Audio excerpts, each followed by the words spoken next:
So you're trying to get your dispensary to rank at the top of Google, and you've gotten so much information at this point that it's basically information overload. So the purpose of this video is to really simplify all of that information down to 3 major things that you should pay attention to. Just 3, but these are the 3 major factors that Google takes into account when ranking for local SEO. You cannot and will not rank without taking these 3 things into account. And it's basically the 80-20 rule, right? Let's focus on the things that actually matter. Without any further ado, let's dive right into the video. So the first thing that matters is distance. Distance is always going to matter. Proximity is always going to matter.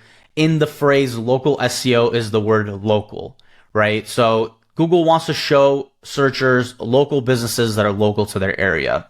So the obvious, of course, if you're a dispensary in Los Angeles and somebody in New York is searching for dispensaries near them, you are not going to pop up in the search results, right? That's the obvious. But the other thing is proximity matters in even closer ranges than you might think. So for example, if you're a dispensary in Santa Monica, which is a city in the county of Los Angeles, and you want to rank, you want to show up at the top when somebody searches dispensary Los Angeles, right?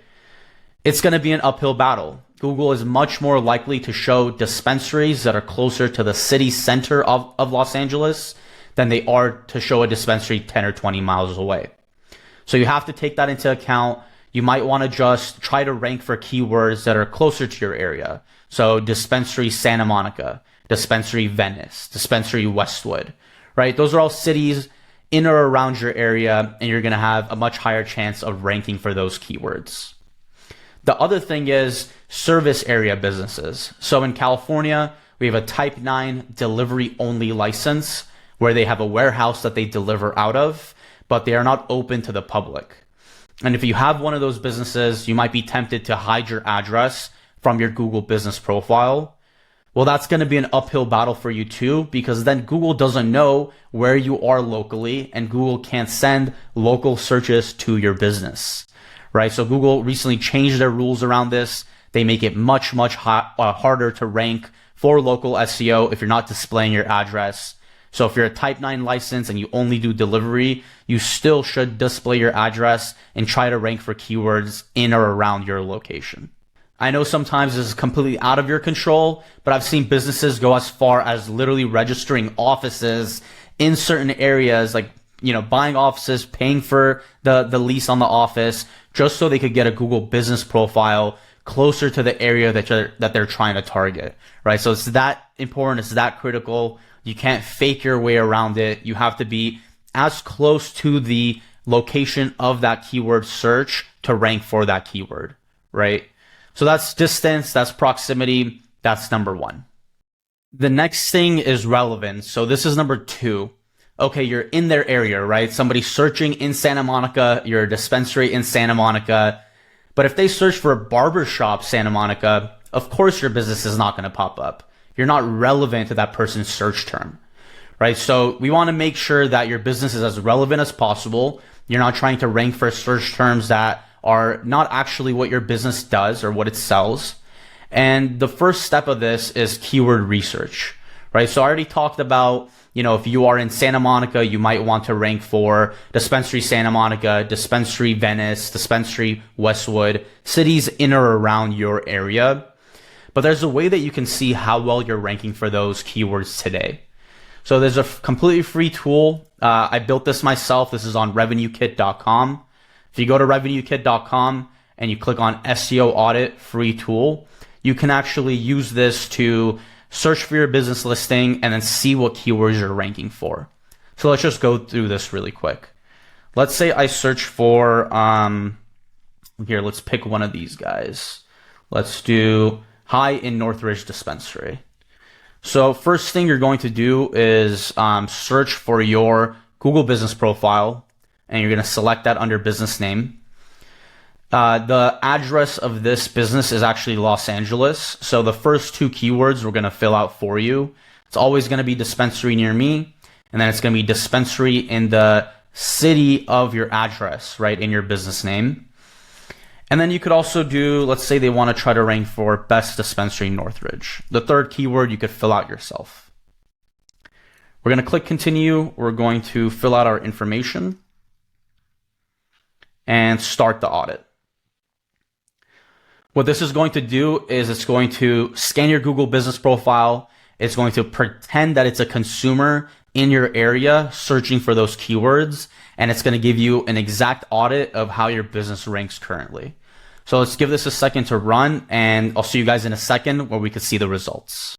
All right, and the results are in. Basically, you just click on these 3 links and it will open a scan report for each link.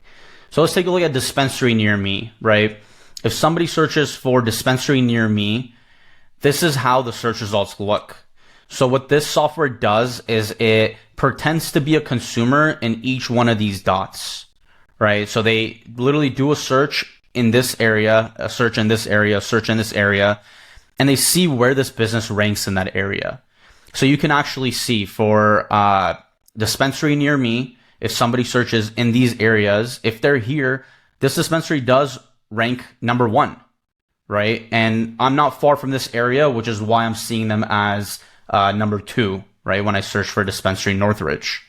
But if you go a little left, they're number 9. You go further away, they're 15, right? Further away, they're 20 plus, right? So this gives you a good idea for that keyword. Where does your dispensary show up in local search and what areas you need to work on? Let's take a look at dispensary Los Angeles. So this dispensary is not in Los Angeles. Again, right? They are in Northridge, a city in Los Angeles County.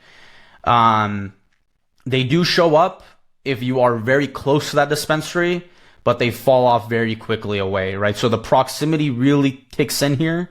If you are in that near that dispensary and you search for dispensary Los Angeles, they will still show up.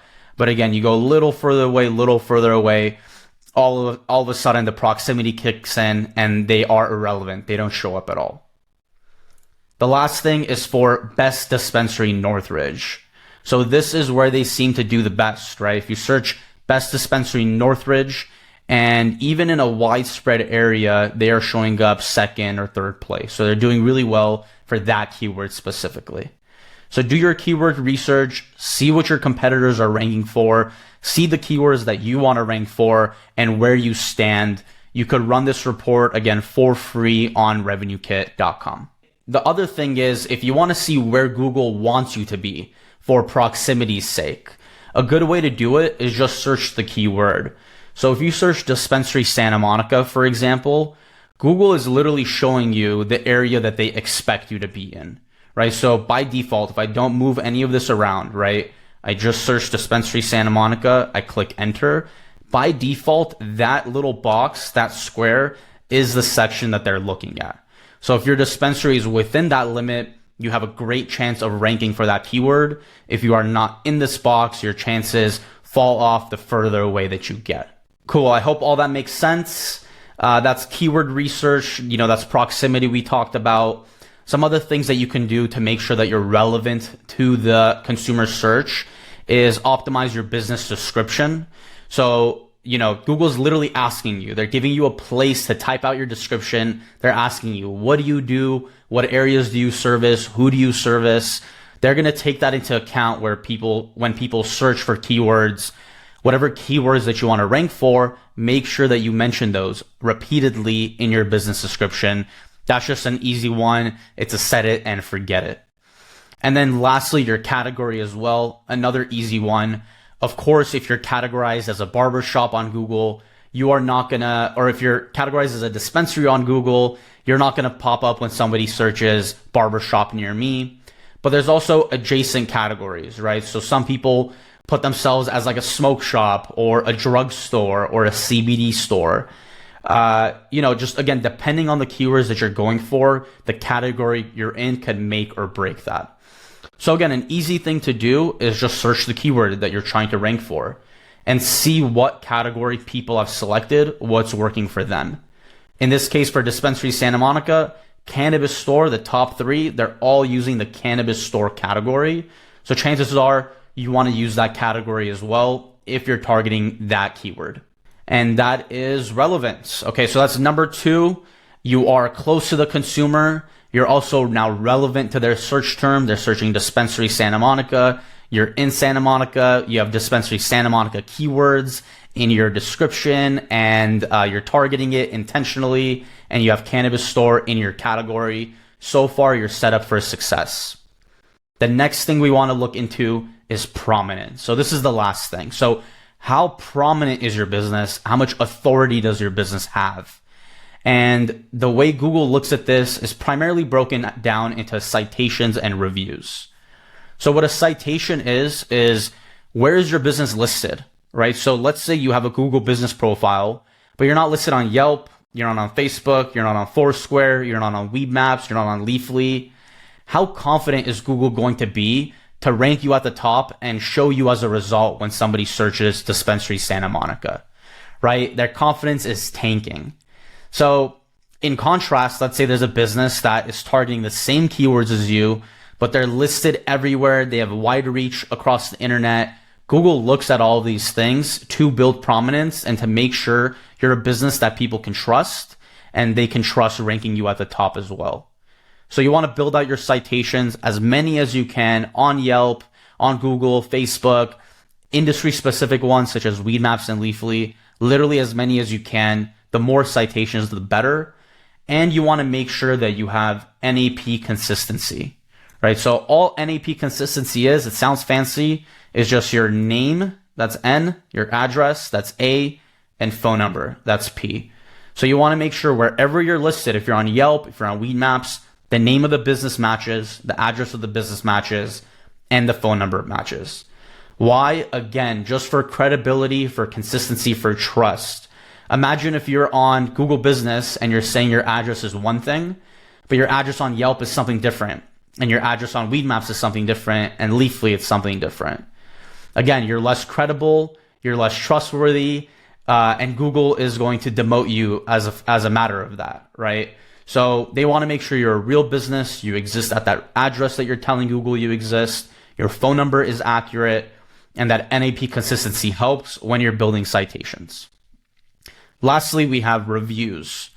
So reviews, they're critical. It's a critical trust signal, not just for Google, but obviously anybody else, right? If I'm looking for restaurants in my area and a sushi restaurant has 1,000 5-star reviews and a different sushi spot has 20 2-star reviews, I'm much more likely just as a consumer to go with the higher rated one. But of course, Google takes it into account as well. So you want to have more reviews than your competitors, more positive reviews than your competitors, and you want to be getting reviews often. So how do you do that? You can also use a tool at RevenueKit. So again, it's revenuekit.com. Just sign up for a free demo. We have a tool that does exactly this. The way we do it is we integrate with your cannabis point of sale system, and we will text every single customer after they're done placing an order.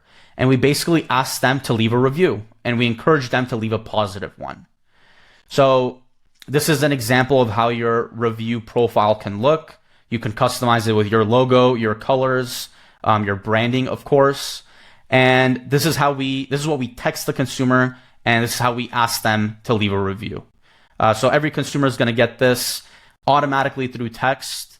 We can also generate full-sized flyers for you. So again, with your branding, your colors, your logo, you could print this and you could put it by your cash register where consumers can scan the code, the QR code, and leave a review.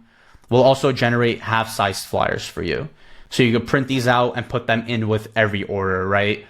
As many touch points as you can. The goal is to get every single consumer to leave a review. That way you're building your reviews, you're getting a ton of them, they're positive reviews, and you're getting them often. That is helping you build your prominence with Google. That's it. Those are the 3 factors. Take action today. See what keywords you want to rank for. See the proximity of where you want to rank, and make sure your business is as prominent as possible with those citations, with those reviews. Honestly, that's going to get you about 80-90% of the way. So if you want 3 things to focus on and 3 things alone, that's where you focus.